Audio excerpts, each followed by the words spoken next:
Vamos a ganar. No, despacito, despacio, mamá.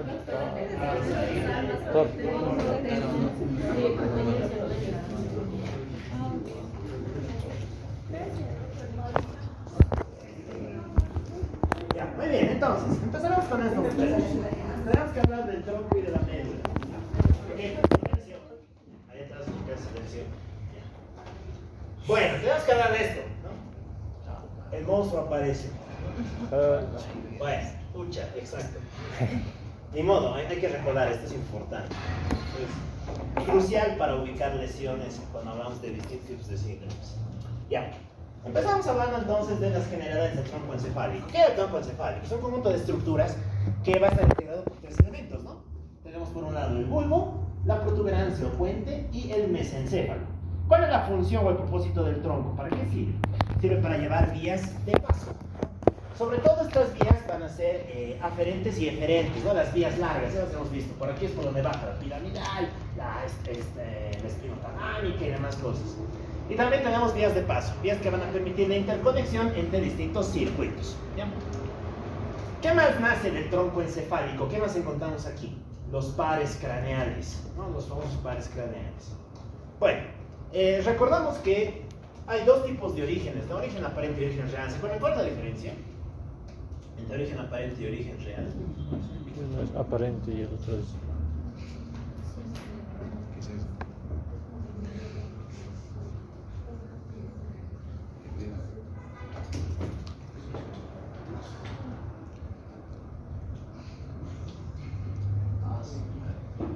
Bueno,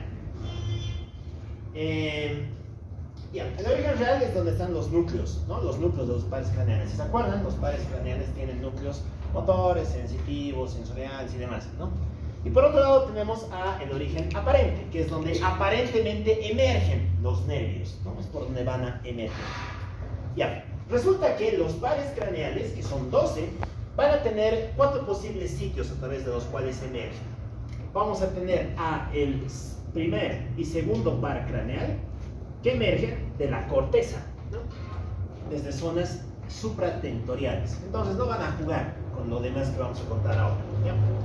El tercero y el cuarto nacen, o más bien tienen un origen aparente a nivel del mesencéfalo, ¿no? Este de aquí va a corresponder al mesencéfalo. Muy bien. Después del puente, ¿quiénes tienen su origen aparente aquí? Aquí nace el quinto, el sexto, el séptimo y el octavo. Y desde el bulbo vamos a tener la emergencia de los restantes pares, ¿no? El noveno, el décimo primero y el 16º. Muy bien. Los granditos han puesto nombre a esto, ¿no? Le han llamado la regla del 2, 2, 4, 4. Lo mismo. Y es importante. ¿Por qué? Porque nos permite ubicar lesiones. La importancia de los pares craneales a nivel de la semiología y la fisiopatología neurológica es que nos permiten ubicar los orígenes de las lesiones. Si es que yo tengo cualquier cuadro en que se imaginen más lesión de quinto par craneal, ¿dónde tengo que buscar mi problema?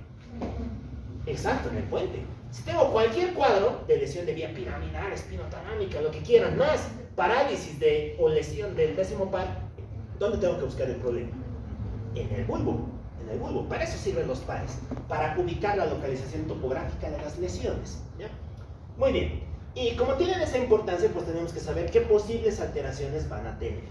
Ya, vamos a recordar un poquitito las funciones y demás. Empezaremos con el tercer par craneal. ¿Cuál es el tercer par craneal? Motor ocular común. Motor ocular común. Muy bien, funciones. El que mueve el ojo. Movimiento del ojo. Movimiento del ojo. ¿Qué músculos? ¿Pero qué músculos tiene? El músculo no se acuerda. Oblicuo, ¿qué oblicuo? Oblicuo. Oblicuos, ¿no? ¿Cuál? Nada, no los pongo. El del párpado superior. Bueno, inerva todos los músculos extraoculares, excepto dos, ¿no? ¿Cuáles? El recto lateral, que está inervado por el sexto par, y el oblicuo superior, que está inervado por el cuarto, ¿ya? Entonces, esa función motora va a salir a partir de 3 núcleos. Resulta que el tercer par tiene 3 núcleos motores, ¿ya? Que van a emerger y que le van a dar una función de motilidad. Muy bien, resulta que estas ramas motoras van a pasar cerca a una arteria, perdón, cerca a un vaso sanguíneo. Este vaso se conoce como el seno cavernoso, ¿ya? El seno cavernoso, que si se acuerdan contribuye al drenaje venoso del cerebro, ¿no? Deben ser. Ya. ¿Qué otra función más tiene el tercer par? ¿Es motor y hace algo más?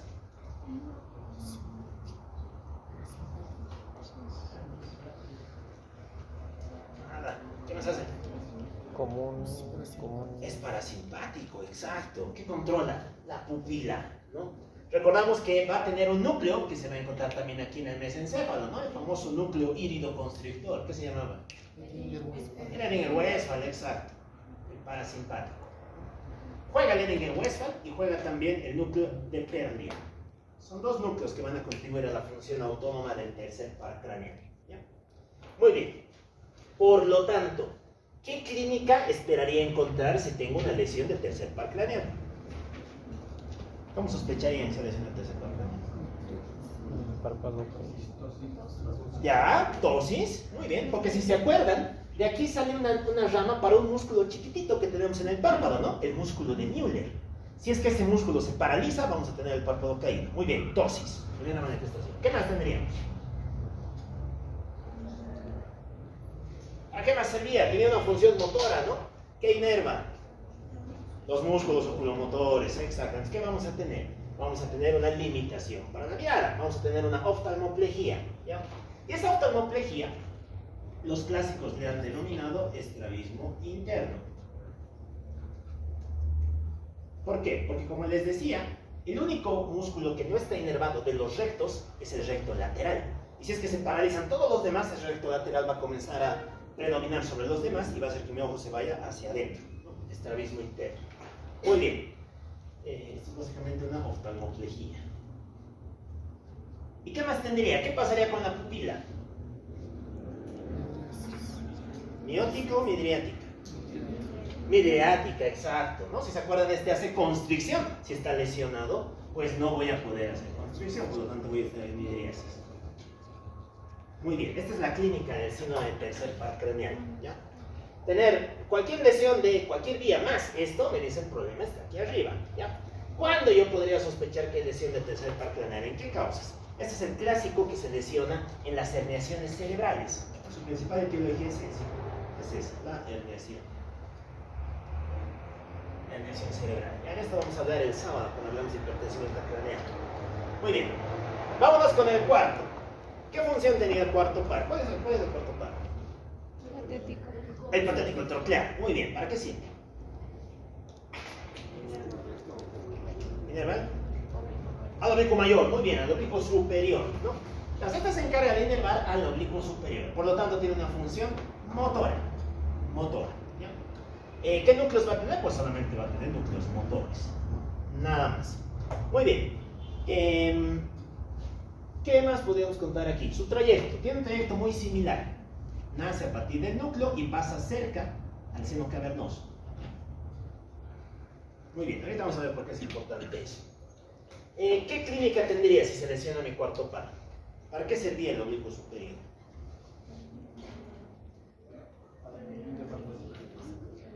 ¿Para qué sirve? El párpado no, nada.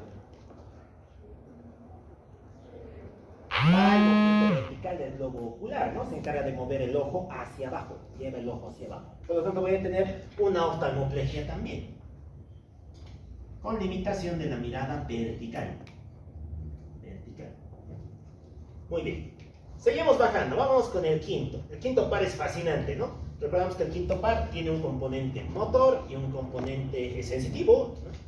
Que van a contribuir a su función. Por lo tanto, va a tener 2 tipos de núcleos. Tenemos un núcleo que es el núcleo sensitivo del trigémino.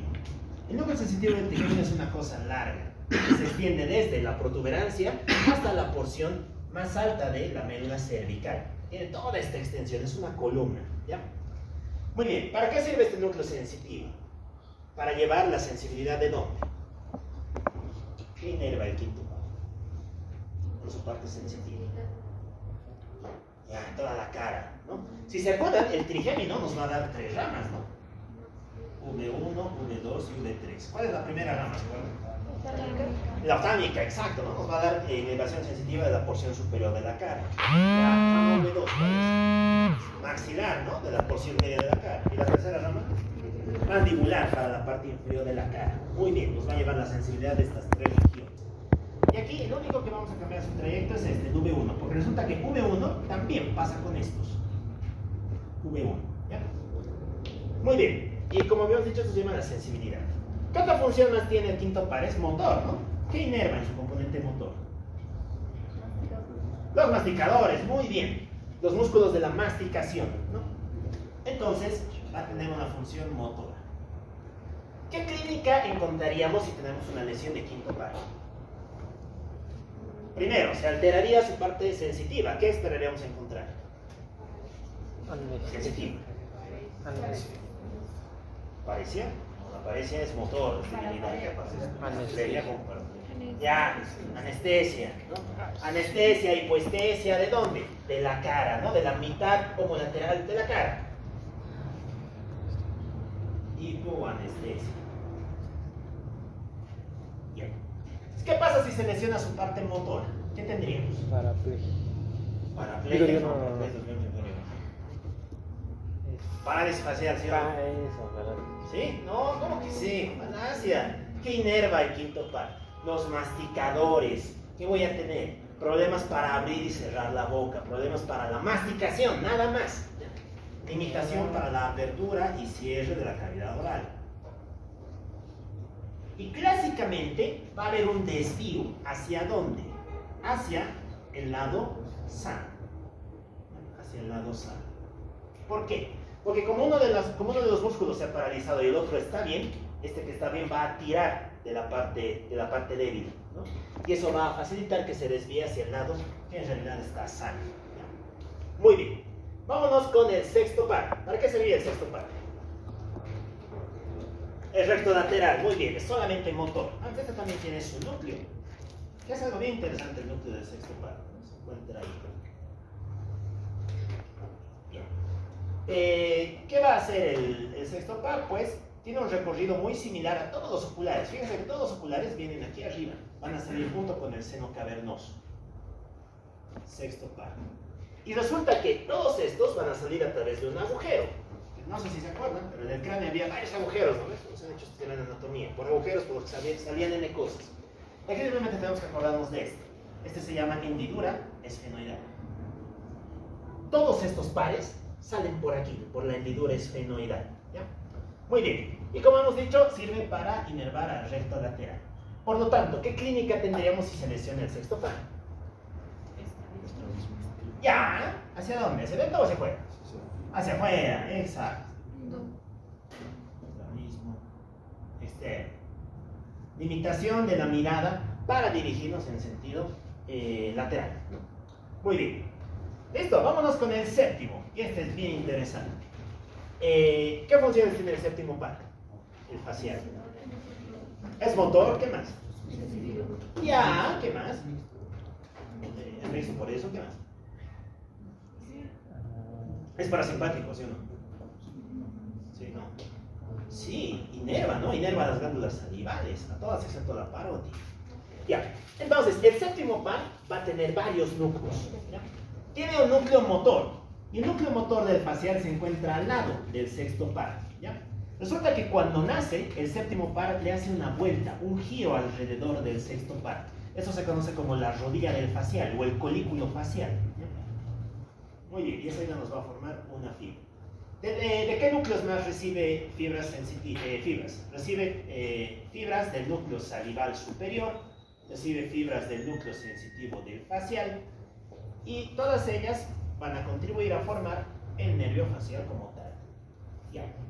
Sale el nervio facial, y este va a ser un recorrido bastante largo, ¿no? Porque va a atravesar distintas estructuras.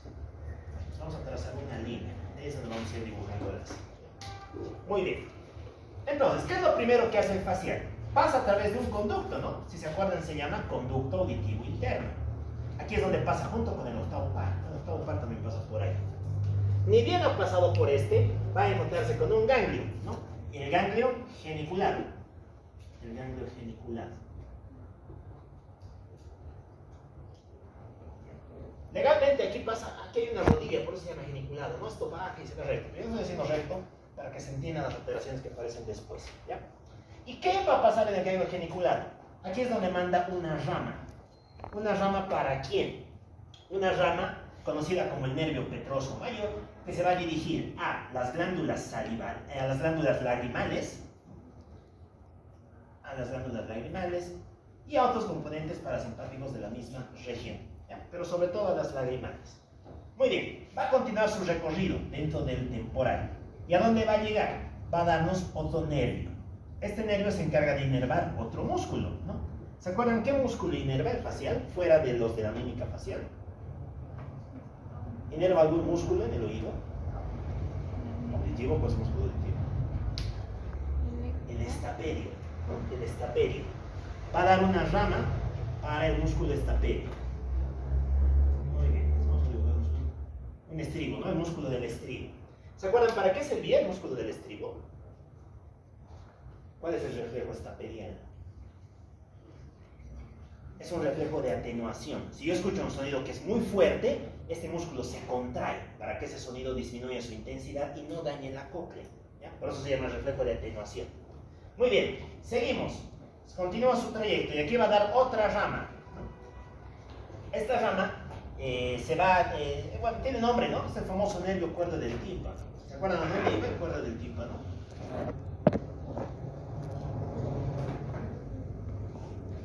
El cuerdo del tímpano se va a dirigir a dos lugares, ¿no? Se va a dirigir a la parte posterior, perdón, a la parte anterior de la lengua, donde va a llevar su inervación gustativa, y también se va a dirigir a las glándulas salivales.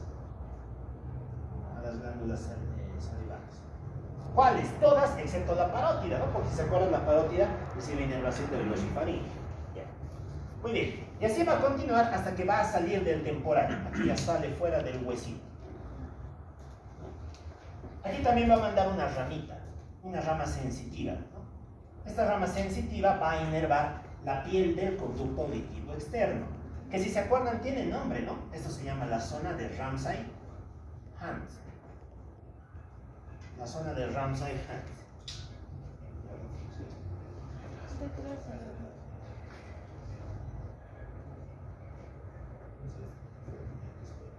Bueno, entonces, va a mandar una rama, ¿no? Conducto auditivo externo, zona de Ramsay-Hunt. Y este continúa. Aquí ya es donde sale fuera, ¿no? Si se acuerdan, ha salido fuera del oído y se atraviesa la parótida y se distribuye por toda la cara, ¿no?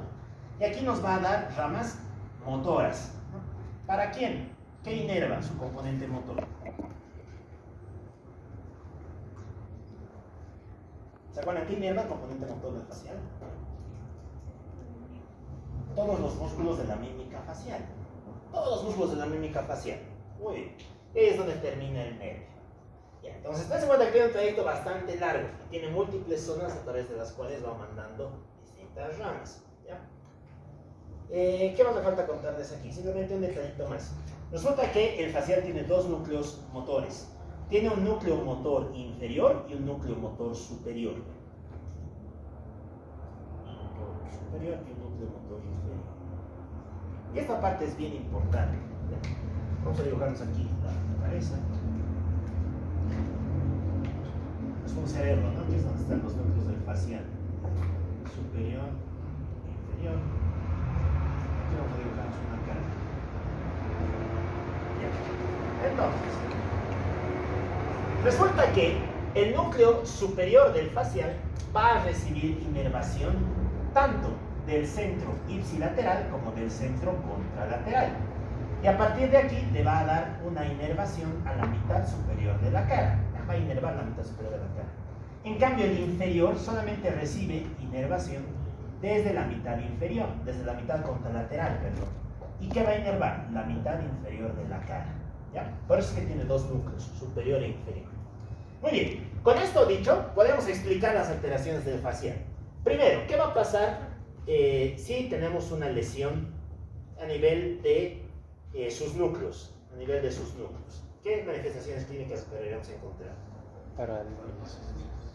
Ya, muy bien, una parálisis facial, ¿ya? Parálisis facial, excelente. ¿Por qué? Porque se está alterando ese componente motor, ¿no? ¿Qué más tendríamos? ¿Qué más hacía? Fíjense que el facial hace muchas cosas. Estamos lesionado aquí. ¿Vas a poder inervar tus lagrimales? No, ¿no? Vas a tener problemas para la lagrimación y eso que te va a producir ojo rojo, epífora, ¿no? Se manifiesta en forma de epífora. ¿Vas a poder producir reflejo de la atenuación? No, ¿no? ¿Por qué te está alterando? Entonces, vas a tener algesia. Hiperalgesia secundario a los estímulos sonoros. Los sonidos normales te van a producir dolor. ¿Ya? Vamos a ir anotando. Aquí tienes epífora. Aquí tienes hiperalgesia por los sonidos. ¿Qué le pasará aquí? ¿Se lesionará el cuerdo? ¿Se va a alterar la función del cuerdo del tímpano? Sí, ¿no? Y si se altera, ¿qué vamos a tener? No vas a detectar el gusto, por lo tanto vas a tener ageusia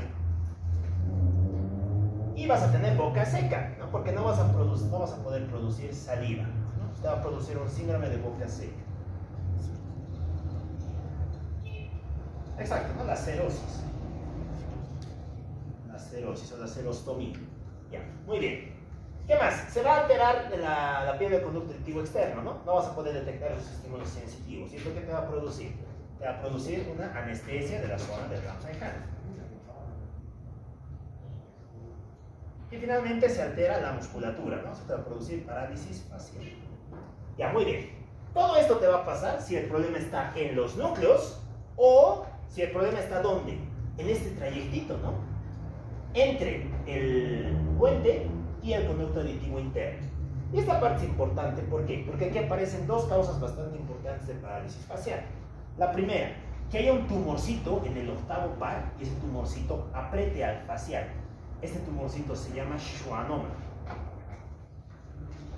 Schwannoma del octavo par. Que si se acuerdan es un tumor que deriva de las células de Schwann, ¿no? Muy bien. La segunda, las causas isquémicas, ¿no? Las causas isquémicas. Cualquier cosa isquémica que haya por este lado también te va a producir una lesión aquí. Y como hemos visto, cuando esto se lesiona, tienes parálisis facial más todas estas cosas, ¿ya? Muy bien, vamos a las partes internas del temporal. ¿Qué pasa si tuvieras una lesión que esté no aquí, sino aquí, entre el geniculado y el origen del estapelo? ¿Qué clínica tendrías? ¿Vas a tener parálisis facial? Sí. ¿Anestesia? Sí. ¿Ageusia? Sí. ¿Cerostomía? Sí. ¿Hiperalgesia? Sí. ¿Pífora? No. No, exacto, muy bien. Ya nos está permitiendo ubicar la lesión. Aquí ya no. ¿Qué pasaría si es que tuvieras una lesión aquí? ¿Vas a tener parálisis facial? Sí. ¿Anestesia? ¿Ageusia? ¿Cerostomía? ¿Hiperalgesia? ¿Epífora? Tampoco. Excelente, ¿no? Esto te está permitiendo ubicar la lesión mucho más delante. ¿Qué pasa si tuvieras una lesión a nivel de la propia, por delante del medio cuerdo del tímpano?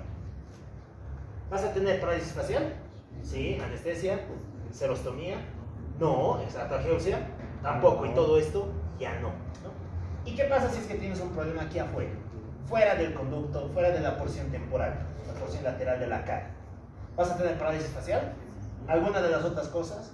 No. Exacto. Eso te permite ubicar dónde está ocurriendo la lesión. Hay muchos problemas, sobre todo patología de oído medio, que pueden alterar al facial, ¿no? Una otitis media, un tumor del ático, yo qué sé, un colesteatoma. Todos esos pueden tener diferentes ubicaciones dentro del propio oído. Y reconocer y entender al facial te permite ver dónde está la lesión, dónde está el problema. Ya. Vamos a resolver esta parte hablando de lo que es parálisis facial central y periférica. ¿Cuál es la diferencia, se acuerdan? Facial central y periférica. Periférica. La diferencia es fisiopatológica, ¿no? Se dan cuenta que es bastante lógico. Tenemos dos tipos de parálisis, ¿no? Si es que se afecta esto, las fibras periféricas, le vamos a llamar parálisis facial periférica. ¿Y qué clínica tendría? Fíjense que estoy alterando las fibras externas, las fibras periféricas, ¿no? Entonces, voy a tener parálisis de la mitad inferior de la cara. Sí. ¿Parálisis de la mitad superior de la cara? No, ¿cómo que no? Sí, pues están viendo las dos fibras, ¿no? Superior e inferior, estoy lesionando las dos. Cuando es periférica, tengo una parálisis hemifacial. Se paraliza toda la mitad de mi cara, tanto musculatura superior como inferior. Pero ¿qué pasaría si es que el problema es central? Si es que el problema está aquí arriba. Toda la cara. Voy a paralizar mi musculatura inferior. Ahí. Voy a paralizar mi musculatura inferior. Sí, ¿no? Porque fíjese que el núcleo inferior solamente recibe inervación de este. Pero voy a paralizar mi musculatura superior. No, ¿no? Porque este tiene inervación de los dos lados, del que está mal y del que está bien. Cuando la parálisis facial es central, solamente vamos a tener parálisis de la mitad inferior de la cara. Y se debe a esto, al patrón de distribución de los núcleos motores del séptimo par. Muy bien, eso también nos permite ubicar la lesión, ¿no? Si es que es periférico, hablaríamos del ictus, el herpes, las neuritis virales y demás. Y si es central, generalmente hablamos del ictus o de un tumor. Ya, listo. Esto en cuanto al séptimo par. Del octavo no vamos a hablar, vámonos con los de abajo. Noveno. ¿Para qué servía el noveno? ¿Tiene función motora? Sí, ¿no? Su función motora sale de un núcleo. Ese núcleo se llama núcleo ambiguo. Núcleo ambiguo. Que comparte con el décimo par. Muy bien. ¿A dónde va su función motora? ¿Qué propósito tiene sus fibras motoras? Sirven para inervar el paladar, la musculatura de la faringe. ¿Ya? Muy bien, entonces va a contribuir a conservar la apertura de la faringe. Muy bien. ¿Tiene un componente sensitivo? Sí, que va a inervar exactamente la misma región, ¿no? La región faringe. ¿Tiene un componente parasimpático? Sí, ¿no? Recordamos que este contribuye a darle inervación a la parótida. Esa es sobre todo su función, contribuye a la parótida. Por lo tanto, ¿qué voy a tener si tengo una lesión del noveno par craneal?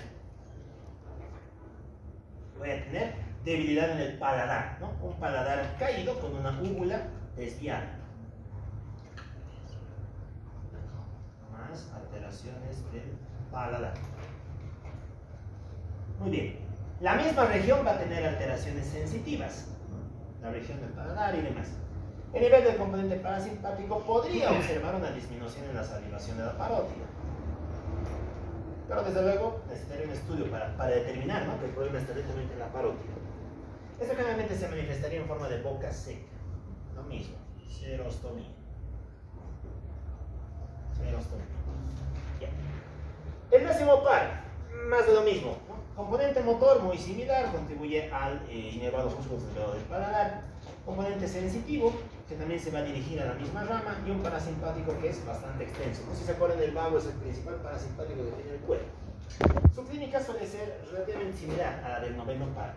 Y es que comparte muchos datos anatómicos en común, ¿no? Por eso es difícil a veces diferenciar entre lesión de novena y de décimo par craneal, porque generalmente se lesionan los dos al mismo tiempo, en simultáneo.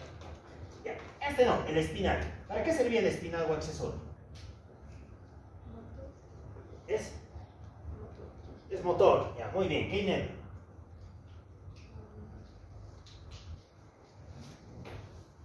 ¿Se acuerdan qué inerva? Nada.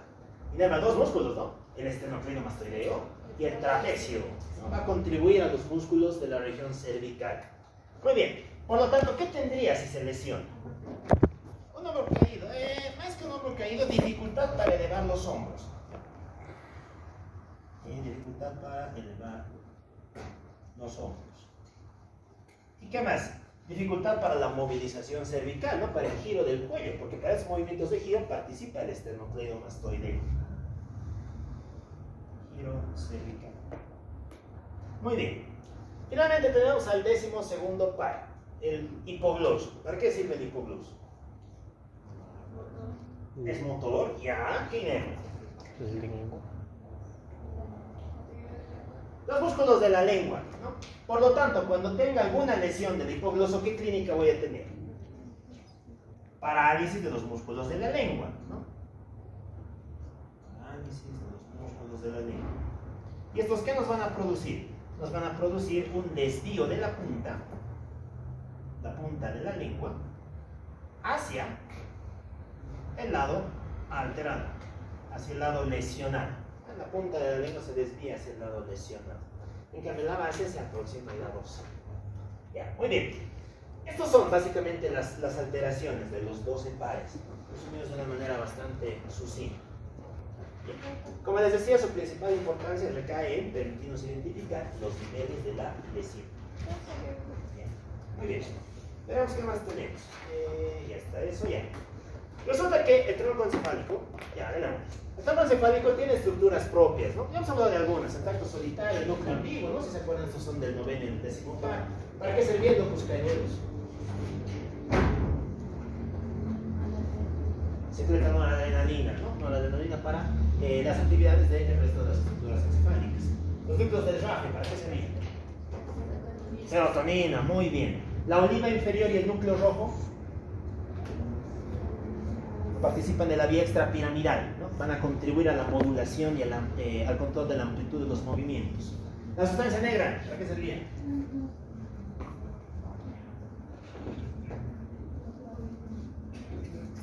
Coordinación motora, ¿no? Coordinación motora. Recuerden que juega junto con los ganglios de la base. Y finalmente este, ¿no? El fascículo longitudinal medial. ¿Se acuerdan para qué sirve? Control de la mirada, exacto. El fascículo longitudinal medial lo que hace es conectar los núcleos del tercer par con el núcleo del sexto. Se encarga de conectar esos dos núcleos. Y de ese modo es como podemos observar si tú diriges adecuadamente tu mirada hacia donde quieras observar. Ya, muy bien. Hablaremos algo del control de la mirada. La mirada básicamente va a tener dos posibles movimientos. Movimientos de lateralidad, los que se dirigen hacia afuera y hacia adentro. ¿Qué músculos determinan esto? Los rectos, ¿no? El recto determina movimiento de abducción, movimiento de aducción. Finalmente, los movimientos de verticalidad. ¿De qué depende la verticalidad? Depende de la posición del ojo, ¿ya? Si es que los ojos se encuentran en aducción, los principales músculos implicados van a ser los rectos.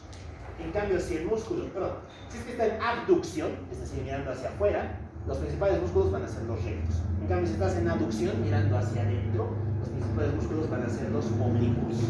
Depende mucho de la posición en la que esté el globo ocular. Ya, muy bien. Ya hemos visto esta parte, ¿no? El tema de la exploración. A ver, aquí, ¿qué par craneal que estaría lesionado?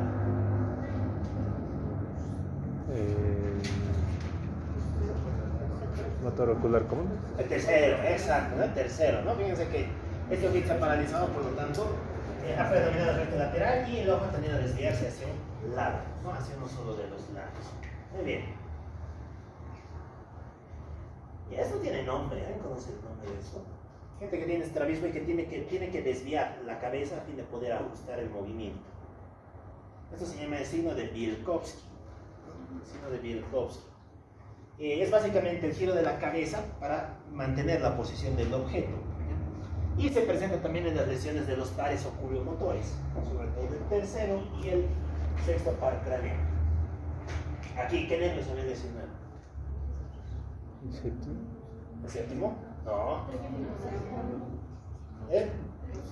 El noveno y el décimo. ¿La vena? El hipogloso, claro, el hipogloso, no el 12º. Ah, ya. Fíjense la desviación, ¿no? La desviación de la punta de la lengua. Viene el surco terminal y se divide. Se divide la línea lingua. Muy bien. De esto ya hemos contado esta parte. Pasaremos. Estoy nomás. Muy bien. Entonces, empezamos a hablar de algunos síndromes, los síndromes de los pares craneales. ¿Qué causas van a tener los síndromes de pares craneales? Tenemos varias, ¿no? Causas físicas, aquí ¿quién juega? Juega el TEC, el trauma. Las causas químicas, aquí suelen jugar las metabólicas. Infecciosas, ¿qué virus puede producir lesiones de pares craneales? Vamos a comentar todos los virus.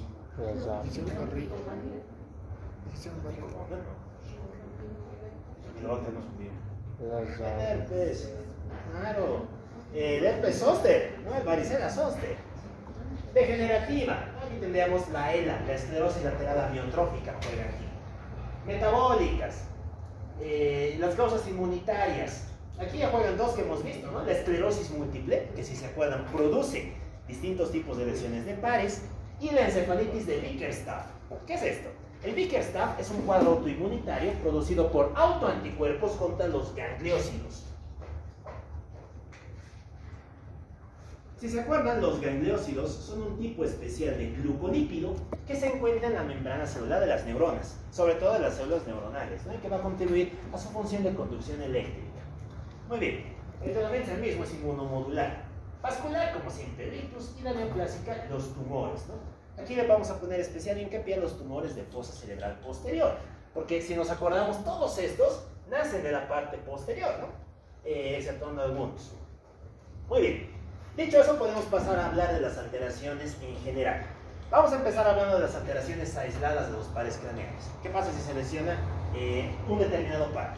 Tendríamos signos deficitarios, es decir, signos negativos. ¿Aquí qué tenemos? Tenemos parálisis, tenemos plejías, tenemos hipoestesias, según sea el par afectado. Signos irritativos, es decir, positivos. Aquí aparece uno, que es famoso, la neuralgia. Si les digo neuralgia, ¿en qué par craneal piensan? Ya, muy bien, el trigémino. La neuralgia del trigémino juega aquí. ¿Qué otro par craneal más suele tener neuralgias? La facial no. El glosofaringeo. Es otro par craneal que tiene que tener neuralgias. ¿Ya? Las neuralgias de los pares craneales juegan aquí. Muy bien, vamos a hablar algo de la neuralgia del trigémino, un dolor que es muy doloroso, ¿no? Se describe como uno de los de mayor dolor. ¿Por qué? Porque va a afectar toda la cara, las tres ramas, ¿no? Imagínense el dolor que una persona siente con una cefalea, imagínense que va a doler toda la cara, ¿no? Es un dolor muy intenso. Generalmente suele tener etiología viral, en otros casos es desconocida.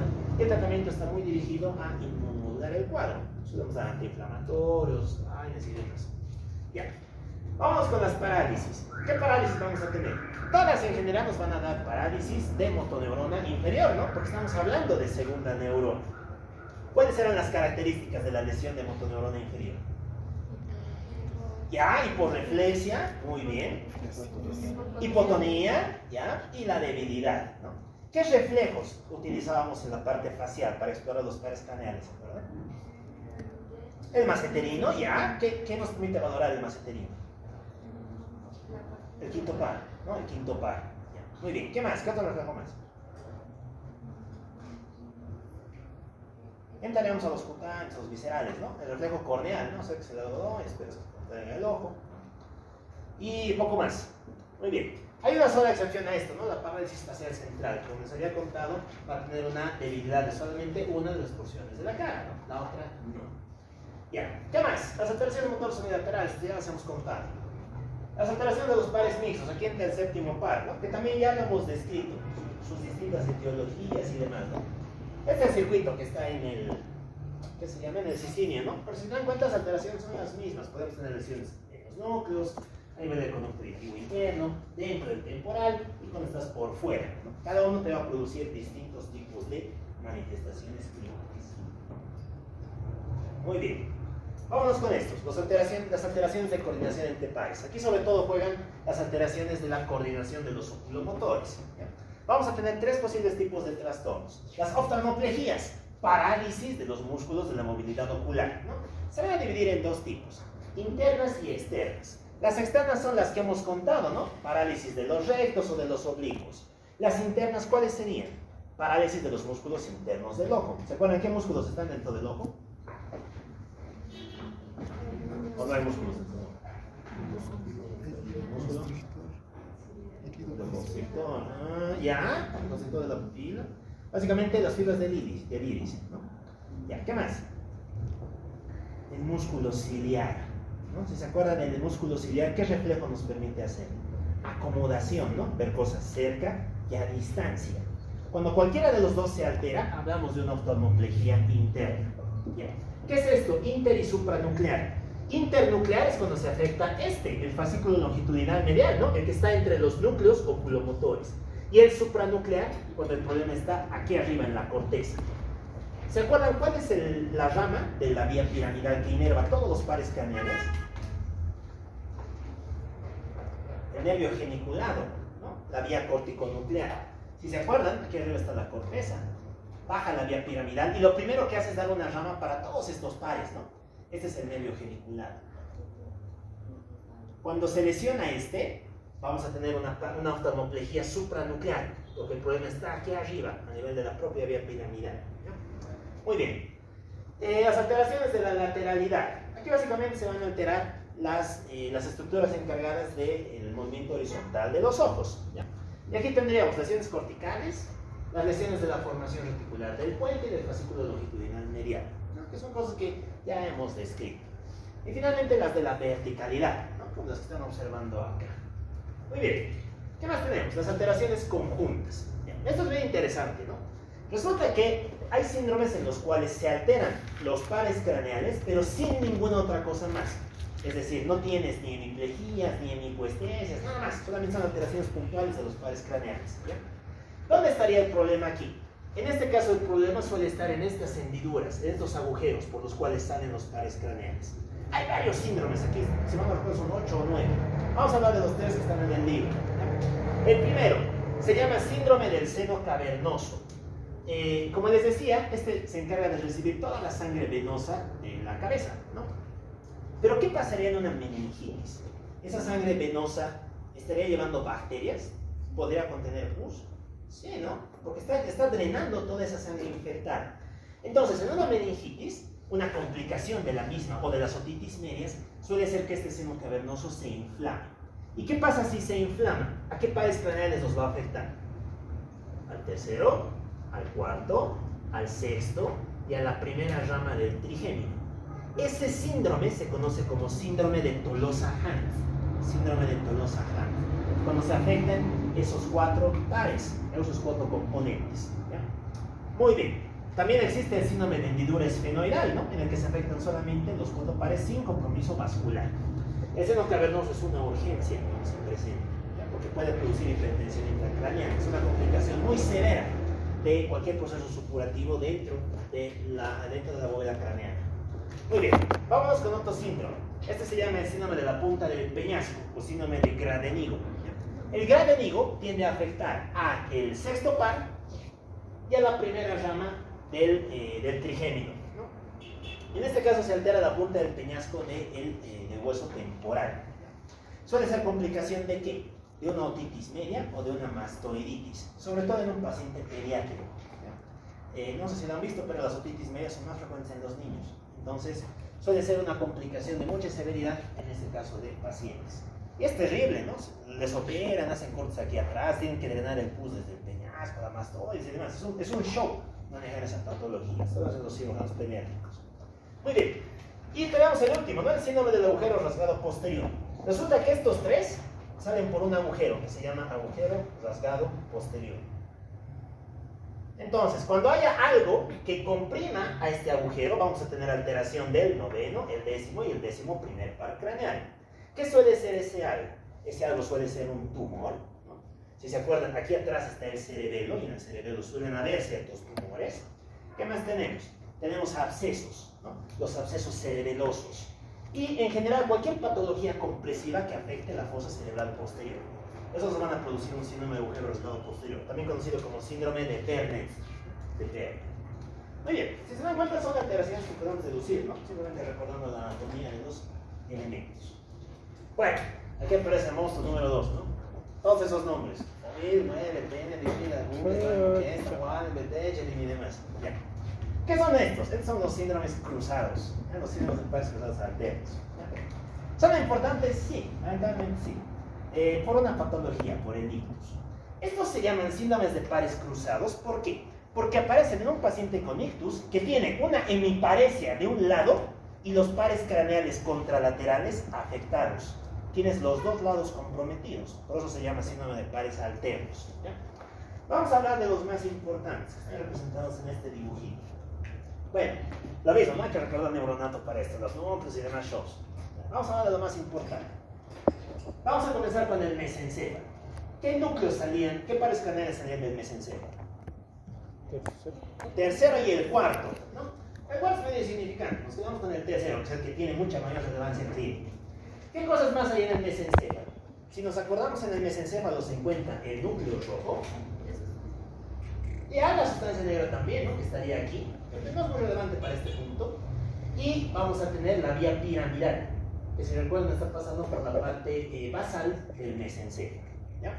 Con eso dicho, vamos a describir los 3 síndromes del mesencéfalo. Vamos a comenzar con el primero. Se llama síndrome de Parinot, el síndrome de Parinot. ¿Qué es el Parinot?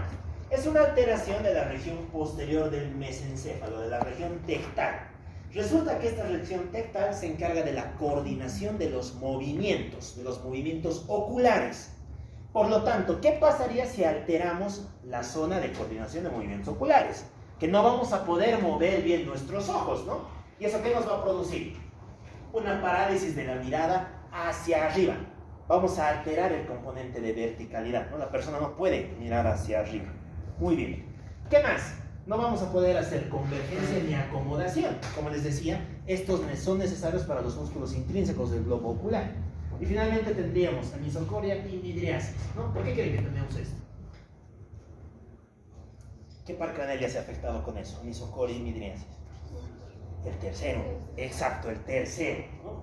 Una de tus pupilas está dilatada y como la otra está bien, vas a tener anisocoria. ¿Listo? Esto nos está diciendo que el problema está aquí arriba, en el mesencéfalo. Seguimos bajando. Nos vamos con estos 2 síndromes, Claude y Benedict. En el caso de Claude y Benedict, se ha alterado el tercer par más el núcleo rojo. Se han alterado estas 2 estructuras. Veremos qué pasa. ¿Qué pasaba si se lesiona el tercer par craneal? Dosis, midriasis, oftalmoplegia. Muy bien. Clínica de tercer par. Y aquí le vamos a meter algo más. ¿Por qué? ¿Quién más se ha lesionado? Núcleo rojo. ¿Para qué servía el núcleo rojo? Para la vía extrapiramidal. ¿Ya? Sí.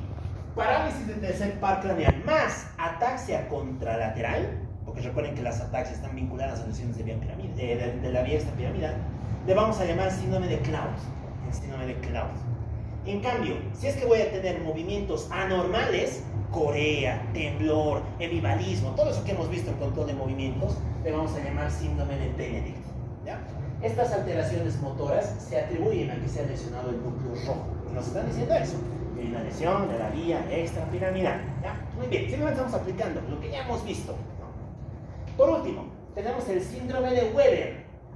Recuerden que aquí está la vía piramidal. ¿Qué pasaba si se lesiona la vía piramidal? ¿Qué tipo de alteración motora tengo? ¿Cómo es que tenemos? Tetraparesia, paraparesia, monoparesia, hemiparesia, hemiplegia, monoplegia, tetraplegia, paraplegia, pentaplegia. ¿Qué hay? Hemiplegia, exacto. En el Weber voy a tener lesión del tercer par, porque aquí siempre se lesiona el tercer par, más hemiplegia contralateral. No voy a tener movimientos anormales, voy a tener de plano una parálisis, porque estoy lesionando la vía piramidal. Ese es el síndrome de Weber. ¿Ya? Muy bien, hemos deducido ya los 3 grandes síndromes del mesencéfalo. Vamos a bajar a la protuberancia. Aquí tenemos 3, vamos a hablar del más importante, el Middle-Gubler. Resulta que el nivel de la protuberancia, como les decía, encontramos al núcleo del sexto, el séptimo que le da una vueltita, ¿no? La rodilla del facial, y por detrás está pasando la vía piramidal, ¿no? La vía piramidal. ¿Qué vamos a encontrar si se lesiona esa parte? Lo deduciremos. ¿Qué pasa si se lesiona la vía piramidal? ¿Se acuerdan? Hemiplegia, muy bien, una hemiplegia contralateral, ¿no? Bien interesante, respeta la cara, ¿no? Respeta la cara. Porque si se acuerdan, los núcleos del facial van a estar por arriba, ¿no? ¿Y qué pares craneales se alterarán? 6 y 7. Sexto y séptimo, muy bien. No, lesión de sexto y de séptimo par craneal ipsilaterales, ¿no? Básicamente estamos alterando esta partecita. Como estamos alterando los dos, lesión de sexto y séptimo. Como estamos alterando piramidal, vamos a tener hemiplegia. ¿Ya? Síndrome de Middle-Gubler. Muy bien. Y nos vamos con los de bulbo. En el bulbo aparece el síndrome más importante, ¿no? Que tenemos que conocer sí o sí, porque es relativamente, no es frecuente, pero es una presentación que no es tan atípica como creeríamos. ¿Ya? Muy bien, resulta que el bulbo se divide en 2 partes. Tenemos una parte medial y una parte lateral. Vamos a dibujar por esta línea.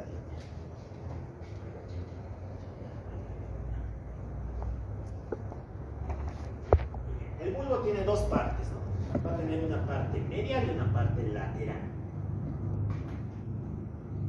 ¿Y qué encontramos en la parte medial? Aquí es donde está la vía piramidal. Aquí es donde está la vía lemnisco-medial. Y vamos a tener a los núcleos de algunos pares craneales. En este caso suele aparecer el décimo y el noveno. ¿Ya? Muy bien. En cambio, ¿qué encontramos en la parte lateral? Por aquí es por donde pasa la vía espinotalámica, pasa el núcleo del décimo par, pasa la vía simpática y pasa la vía motora del trigémino. Muy bien. Resulta que a nivel del bulbo vamos a tener dos posibles síndromes. Uno en el que se afecta la parte lateral, esto se va a llamar síndrome de Wallenberg, y uno en el que se afecta la parte medial, este se va a llamar síndrome vulvar medial. Vulvar medial. ¿Ya? Muy bien. Vamos a empezar hablando del Wallenberg. A ver, lo deduciremos. Trataremos de hacer el ejercicio. ¿Qué clínica tendríamos en un síndrome de Wallenberg? Para empezar, se está lesionando el trigémino, su componente sensitivo, ¿no? Si nos acordamos, el sensitivo es el que va de extremo a extremo. ¿Qué manifestación clínica tendríamos? Ya, una hipoestesia, ya, sería holoestesia. Hemi, ¿no? Porque recuerden, cada par canal inerva la mitad. Vamos a tener una hemihipoestesia, ¿no? Facial, porque el quinto par inerva la cara, ipsilateral. Hemihipoestesia, facial, ipsilateral. Muy bien. ¿Qué más vamos a tener? Vamos a tener alteración de la vía espinotalámica. ¿Para qué servía la espinotalámica?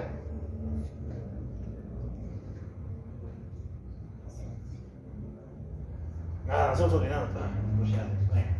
La vía espinotalámica nos sirve para llevar dolor y temperatura de la mitad contralateral del cuerpo. ¿Qué pasa si se lesiona mi espinotalámica? ¿Qué vamos a tener? Hemihipoestesia corporal de mi cuerpo, contralateral del otro lado, porque si se acuerdan, la vía sube, cruza y sube, ¿no? Corporal contralateral, ¿no? Por eso también se le llama síndrome sensitivo cruzado. Y sobre esto ya vamos a meter todo lo demás. ¿Qué cosas más se estaban alterando? Se está alterando el décimo par, ¿no?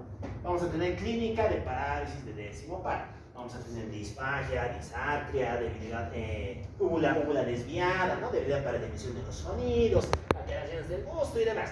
La clínica del décimo par que ya hemos contado. ¿Y qué pasa si se lesiona el simpático? ¿Se acuerdan? ¿Qué síndrome nos producía la lesión del simpático?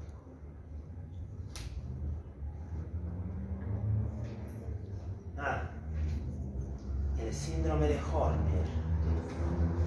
Claro, vamos a asociar síndrome de Horner más. Un Claude Bernard Horner.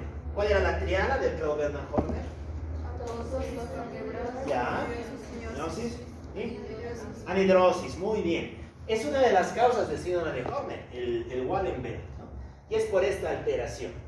Muy bien, resulta que aquí también hay vías cruzadas, vías que se encargan del control del equilibrio. Por eso también podemos tener síndrome vertiginoso y demás, ¿no? Pero dense cuenta que en general las alteraciones van dirigidas ahí. Disartria, disfagia, Horner, ataxia y demás cosas. Muy bien, vámonos con el síndrome vulvar medial.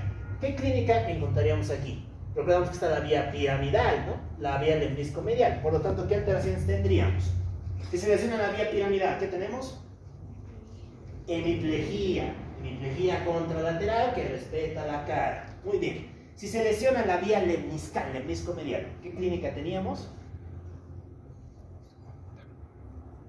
¿Para qué sería la vía lemnisco medial? ¿Qué lleva? Propiocepción. Y si se altera mi propiocepción, ¿qué voy a tener? Ataxia sensitiva, ¿no? Ataxia sensitiva contralateral. Muy bien. Y como les decía, aquí también se encuentra el núcleo del 12º par, por lo tanto voy a tener clínica del 12º par. ¿Cuál era su clínica? Exacto, ¿no? Parálisis de la mitad de la lengua, ¿no? Una hemiplegia de la mitad de la lengua. Ya, ¿por qué les cuento esto? Porque resulta que aquí, estos síndromes, sobre todo estos, son frecuentes en dos contextos. Los dos son en enigmas. El primero, en la lesión de la arteria vertebral, ¿no? De la arteria vertebral y de la arteria basilar. Si se acuerdan, las arterias, esto es así, ¿no? Las arterias vertebrales se juntan y nos dan una ramita, que es la arteria basilar. Esta es la que va a llegar a todos los núcleos del tronco. Y esta basilar termina formando a la cerebral posterior. Entonces, tener alguno de estos síndromes me está diciendo que el problema está aquí, en la basilar, y probablemente se está afectando la cerebral posterior también. Ya me está permitiendo ubicar topográficamente dónde está el ictus. Muy bien. Segunda importancia, hay otra arteria que pasa por este lado, se llama pica. ¿Se acuerdan cuál era la pica? La arteria cerebelosa posterior inferior, ¿no? Esta también se encarga de irrigar parte de los núcleos del tronco. Y también es rama de aquí, de las que van a formar a la arteria cerebral posterior. Entonces, tener estos síndromes generalmente me dicen que el problema está en la arteria cerebral posterior. Busca tus causas allá atrás, ¿ya? Porque como vamos a ver el sábado, la primera causa de ictus son las lesiones de la cerebral media, no de la cerebral posterior, ¿ya?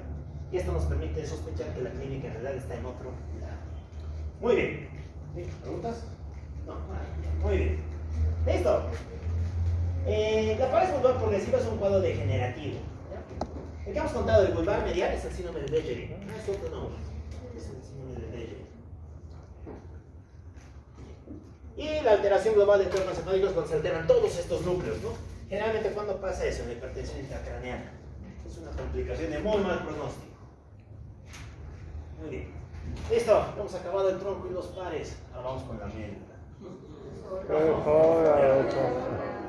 ¿Es hora? ¿Qué hora es? No, eso es 25. Ya, muy bien. Terminaremos con la médula. A ver, es bien interesante, ¿no? De todas las posibles alteraciones que hay, síndromes tras síndromes tras síndromes. Así es esta parte. Bueno, seguimos con la médula, muchachos. Vamos a hacer algo puntual. La médula tiene dos sustancias, ¿no? Sustancia gris y sustancia blanca. La sustancia gris que contiene los núcleos de la actividad medular, ¿no? Por aquí es por donde están los somas de las neuronas. Y si se acuerdan, siguen un patrón, ¿no? Siguen un orden. Las láminas de Rexed, las famosas láminas de Rexed, ¿no? Aquí es donde está la lámina 1 que detecta el dolor, la lámina 2 es la columna, la sustancia de Rolando, ¿no? Es la que modula el dolor. La 6 es la de Clark. ¿Se acuerdan para qué servía Clark? La columna de Clark.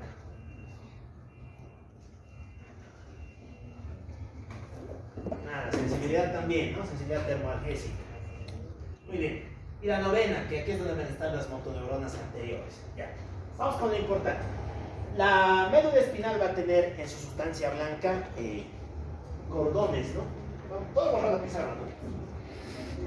¿Sí, no? Sí. Ya. Espera. Sí. A mí no me hace.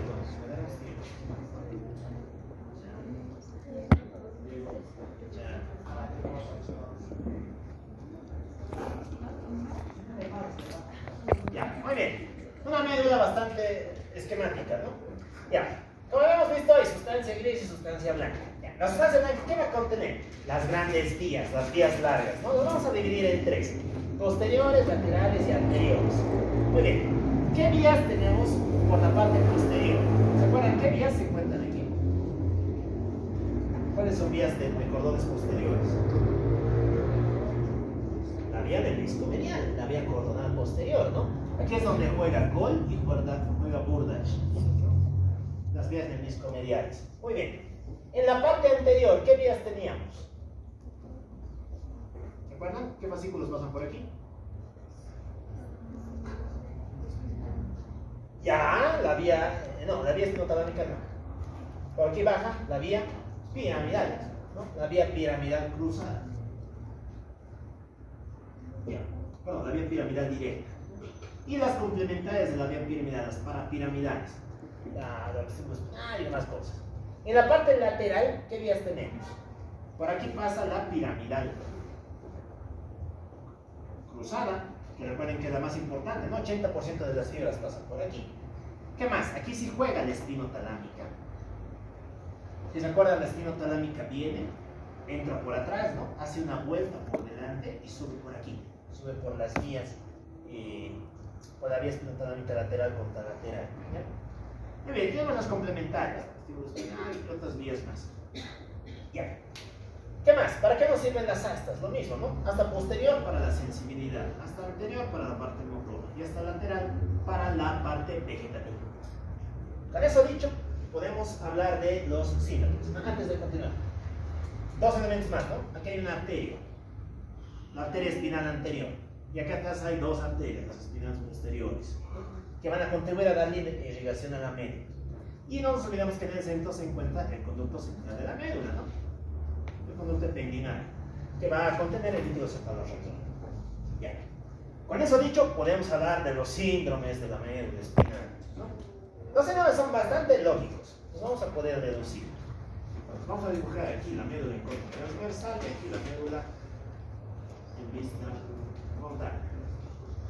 Ya, muy bien. Entonces, vamos a comenzar con el primer síndrome. El primer síndrome se conoce como síndrome de sección medular. En el síndrome de sección medular, como el nombre indica, vamos a hacer un corte a través de toda la médula. Vamos a venir con el cuchillo y cortar la médula ahí.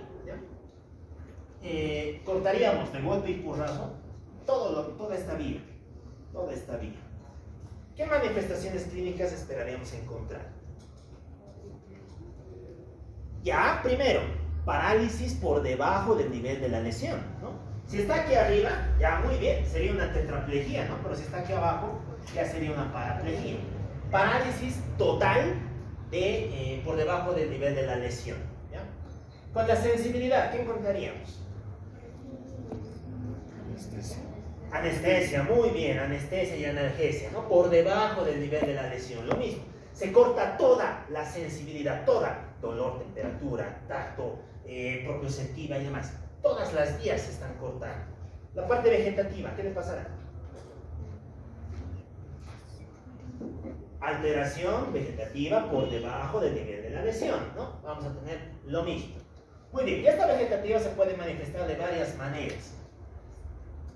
Para empezar, ¿qué pasará con la presión arterial? ¿Bajará o subirá? Si estamos cortando al componente autónomo. ¿Sube o baja? Baja. Baja. Ok. ¿Cómo es? ¿Sube o baja? Sube. ¿Sube o baja? Baja. Baja. ¿Por qué? Porque... Baja, pero sabemos que baja. Bueno. Baja porque se lesiona el tono simpático. Baja la presión. De hecho, ¿se acuerdan cómo se llama el shock que se debe a lesión medular? Neurogénico. Shock neurogénico. Ah. Claro, ¿cuál era la causa del shock neurogénico? Sección medular, trauma a nivel de la médula, ¿no? Vamos a tener hipotensión, que en algunos casos es tan marcada que nos produce shock, ¿no? Shock neurogénico, shock medular. Muy bien, su causa es esa, la sección medular. Ya, ¿qué más? Vamos a tener alteraciones de los esfínteres, del control de los esfínteres. Vamos a tener incontinencia urinaria, incontinencia fecal y demás cosas. Y alteraciones de las demás vísceras, ¿no? Y demás cosas. Bueno, muy bien. Todo esto pero ocurre debajo del nivel de la lesión, debajo del nivel lesional. Ya, resulta que cuando pasa esto, que es relativamente frecuente, ¿por qué? Porque ¿qué causas creen que pueda pasar o puede desencadenar en esto? ¿Qué etiologías podrían producir este cuadro?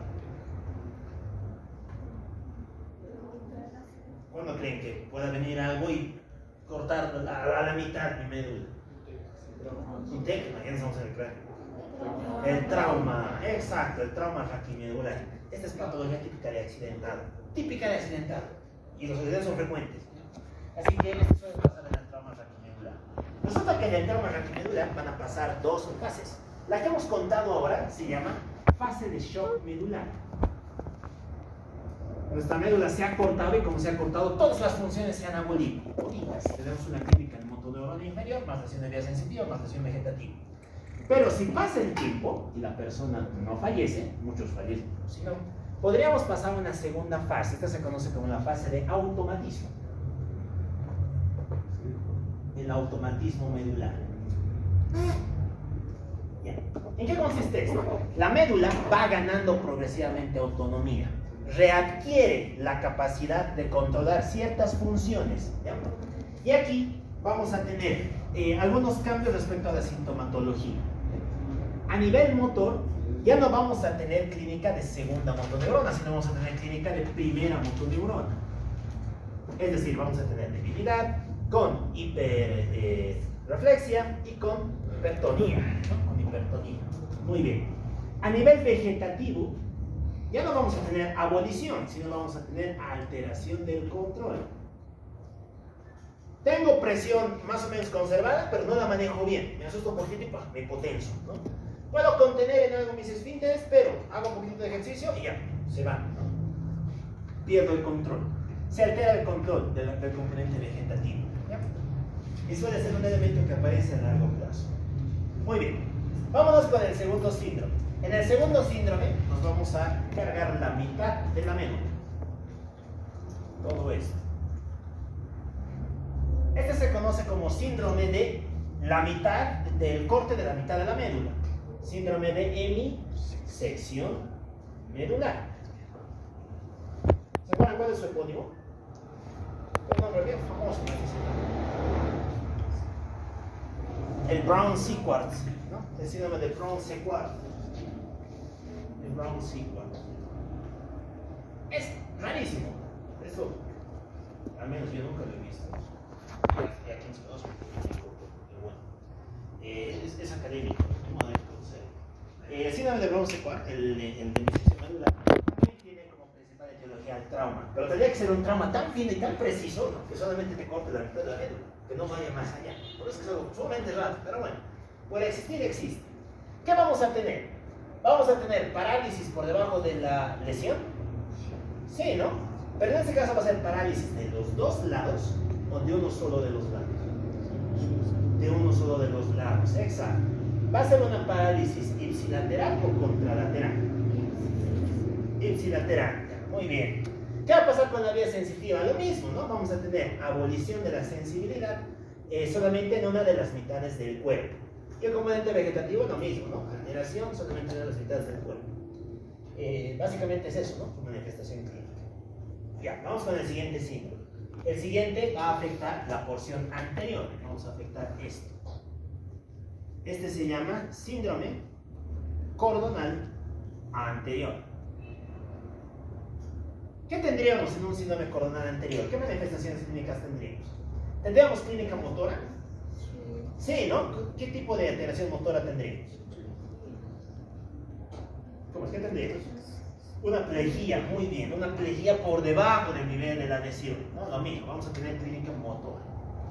Muy bien. ¿Tendríamos clínica sensitiva? ¿Qué? ¿Sí o no? No, exacto, ¿no? En general la parte sensitiva está bien. Sensitivo bien. Y vegetativo también, suele estar bien. El cordonal anterior se caracteriza por una lesión netamente de las motoneuronas anteriores. ¿Alguna enfermedad que conozcan que produzca esto? Volvemos a cuarto semestre, tercer y cuarto semestre, clases de infectología. Ahí juega la polio. Claro, la polio juega ahí, la poliomielitis, ¿no? Claro, la polio, ¿no? ¿De qué se muere el paciente con polio? De problemas motores, ¿no? Se queda flácido, paralizado, está en silla de ruedas, pero no tiene alteraciones vegetativas ni alteraciones sensitivas. La polio podría ser el ejemplo clásico de síndrome cordonal anterior, ¿ya?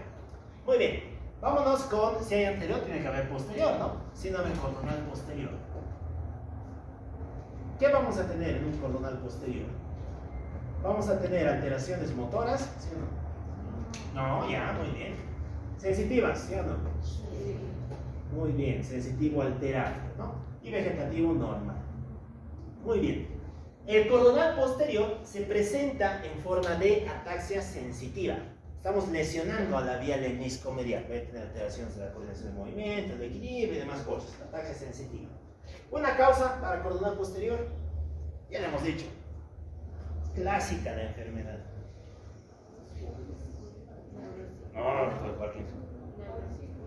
Ya, muy bien, la tabes dorsalis, ¿no?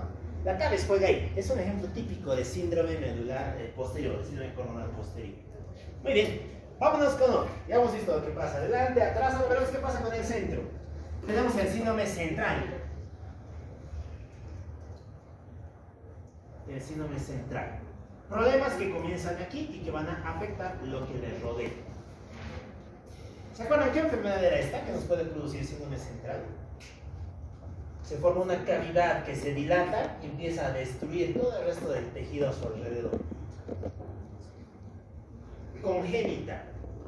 vincular a problemas del desarrollo del sistema nervioso central. Entre ellos las malformaciones de Arnold Chiari tipo 1 y tipo 2. ¿De qué estamos hablando? De la siringomilia. La siringomilia es el ejemplo típico de síndrome medular central. Ya, veremos qué pasa. Resulta que en la siringomilia vas a tener un hueco dentro de tu médula y ese hueco poco a poco progresa. Primero chiquitito, después se hace más grande, después se hace más grande. ¿Ya? Se van a ir alterando distintas estructuras según aumenta. Primero, ¿qué es lo primero que se va a alterar? Se va a alterar la vía espinotalámica, ¿no? Se van a alterar las estructuras de la comisura blanca anterior. Por lo tanto, vamos a tener lesión espinotalámica. ¿Y para qué servía la vía espinotalámica? ¿Se acuerdan? Lo acabamos de decir. Conduce dolor, temperatura. La propiocepción, ¿está conservada? Sí, ¿no? ¿Se acuerdan qué se llama eso? Cuando conservo propiocepción, pero altero dolor y temperatura.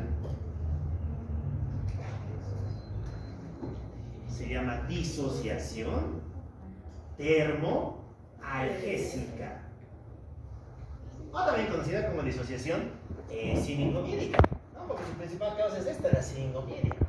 Muy bien, ¿qué pasa si la cosa sigue creciendo, esta cavidad sigue expandiéndose? Pues que ya no solamente me va a afectar esto, ¿no? Sino que también me va a afectar los elementos anteriores. Me puede llegar a afectar la vía piramidal.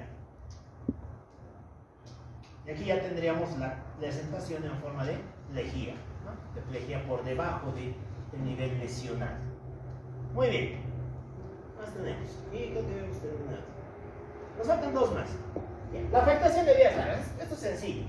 ¿Qué tenemos en la afectación de vías largas? Se van a afectar la vía coronal posterior y la vía anterior, la vía piramidal. ¿Ya? Por lo tanto, vamos a tener alteraciones de la sensibilidad y alteraciones del movimiento. ¿Qué causa creen que nos podría producir esto? Algo que afecte solo vías largas. Les doy una pista. Las vías largas son las que están mejor mielinizadas, porque son largas. ¿La esclerosis múltiple? No. Porque aquí la afectación es asimétrica. Esta sí no me afecta a las dos, caballito. Las dos, de manera constante, progresiva. ¿Se acuerdan qué vitamina es necesaria para producir mielina? Nos vamos a dejar, pero ¿qué dice Harper? Vitamina. La B12. Claro, la B12, ¿no? La B12. Ya. Eso se conoce como degeneración medular combinada central.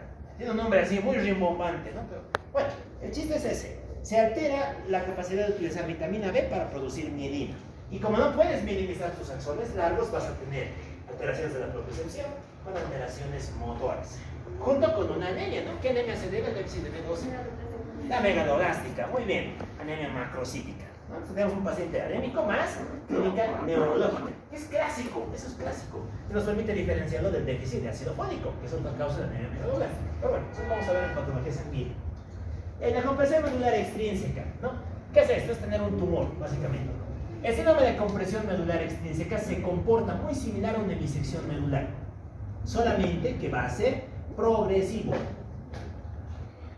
Tengo una masa, un absceso, un tumor, una hernia de disco que se encuentra en la periferia y que poco a poco va a comenzar a expandirse, hasta que finalmente afecta toda la integridad de la médula espina.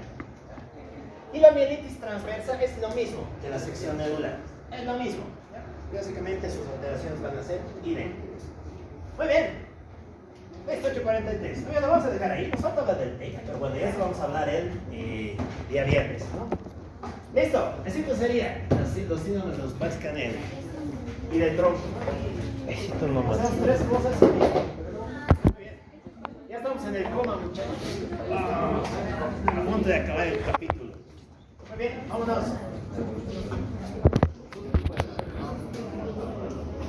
No,